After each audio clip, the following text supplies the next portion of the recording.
Hello and welcome to Annie's Short Stories. I hope you enjoy this story. I'm going to try and upload a new story each day. The Puzzle of the Flickering Lantern. The night draped itself over Jenkins' farm like a velvet shroud, silent and deep, yet within the weathered walls of the old barn a lantern flickered with an eerie persistence, as if whispering secrets into the darkness. Holly Arnold, armed with a mind as sharp as a tack and eyes that missed nothing, was precisely the soul to decipher that cryptic murmur. Holly adored the farm. Its sprawling fields stretched toward the horizon, and the ancient barnet's timbers groaning with tales of yesteryear felt like a second home. She often lent a hand to Mr. Jenkins, the kindly farmer whose stories of harvests and hardships painted vivid pictures in her imagination. Tonight, though, as she trudged homeward from school beneath the sky pricked with stars, something snagged her attention. A lantern glowed in the barn window, its light pulsing in a rhythm too deliberate to be mere chance. Curiosity tugged at her. She crept closer, boots crunching on frost-kissed grass, and eased open the barn door. It groaned in protest. Inside, the air hung heavy with the musk of hay and aged wood. The lantern dangled from a beam, its glow swaying gently, casting shadows that danced like phantoms across the walls.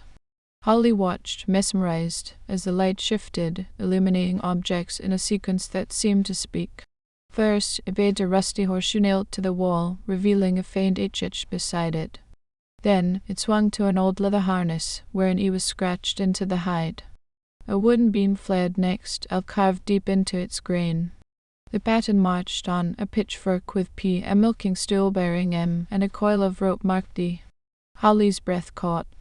She scribbled the letters in her notebook HELPME.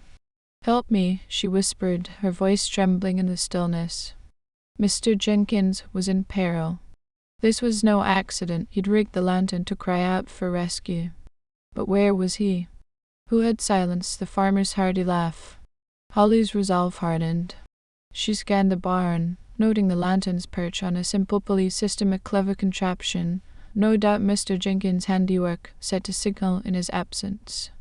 Beneath a hay bale, she found a crumpled note, its edges worn. "If you're reading this, I'm in trouble," it read in his familiar scrawl. "Follow the light to find the truth." The lantern had stilled after spelling its plea, but Holly pressed on, inspecting each highlighted object. Beside the horseshoe, an arrow pointed down. She pried up a loose floorboard and gasped a hidden nook held the map of the farmstead, a red circle slashing through the old mill by the river. Was that his prison? More clues beckoned. The harness bore an arrow too, guiding her to a crack in the wall where a key nestled. The beam's L neighbored a lock symbol, though no lock graced it. The pitchfork sported a tag labeled 42, the stool a faded storage inscription, and the rope a knot tied with peculiar precision. Holly's mind raced. The map pointed to the mill, a key hinted at entry, and 42 might unlock further secrets. She dashed to the farmhouse, but it stood empty. Mr. Jenkins' truck vanished. The sheriff was her next hope. Holly bolted to town, bursting into Sheriff Thompson's office, her words tumbling out in a rush. "Sheriff, Mr. Jenkins is missing, kidnapped." The lantern spelled "help me," and I found a map to the old mill. Sheriff Thompson leaned back, skepticism creasing his brow. "Slow down, Holly. A flickering lantern. Sounds like a prank. Jenkins loves his jests. His truck's gone. Sheriff, he's not jesting. He's in danger. Please, we have to check the mill." He sighed, relenting.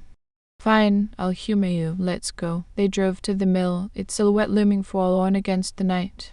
Broken windows gaped like hollow eyes, weeds choking the foundation. "Nothing here," the sheriff grunted. For Holly spied a shiny padlock on the door, too new for this ruin. She fished out the key. It clicked into place, and the door swung wide. Inside, crates loomed, their lids pried open to reveal pottery, statues, artifacts pilfered from history's grasp. "Smugglers," Holly breathed. "They're using the mill as a stash," a muffled groan echoed from the rear. They hurried over, finding Mr. Jenkins bound and gagged in a shadowed nook. Holly untied him, her hands steady despite her pounding heart. "Thank goodness," he rasped.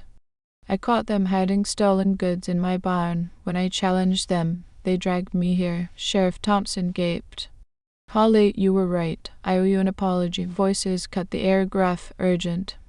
The smugglers were back. Rat, the sheriff hissed. Holly's mind whirred. Your radio's in the car, too far, but maybe. Her gaze landed on an old lantern in the mill.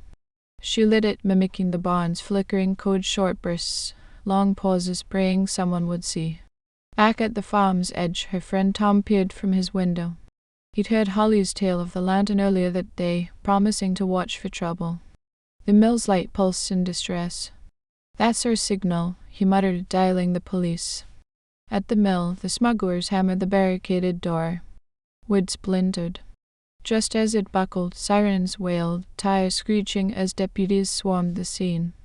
The criminals froze, then surrendered, cuffed amid the chaos. Later, at the station, Mr. Jenkins clasped Holly's hand.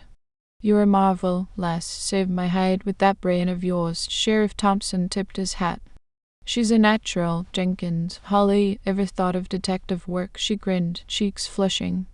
Maybe someday. For now, I'm just glad you're safe. Walking home under a now tranquil sky, Holly glanced at the barn. The lantern rested, its duty done.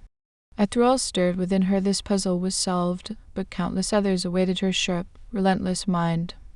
The end. Thank you for listening. I hope you enjoyed this story. Please don't forget to like, and even better, like and subscribe. Thank you very much, and I hope you have had or have a great day.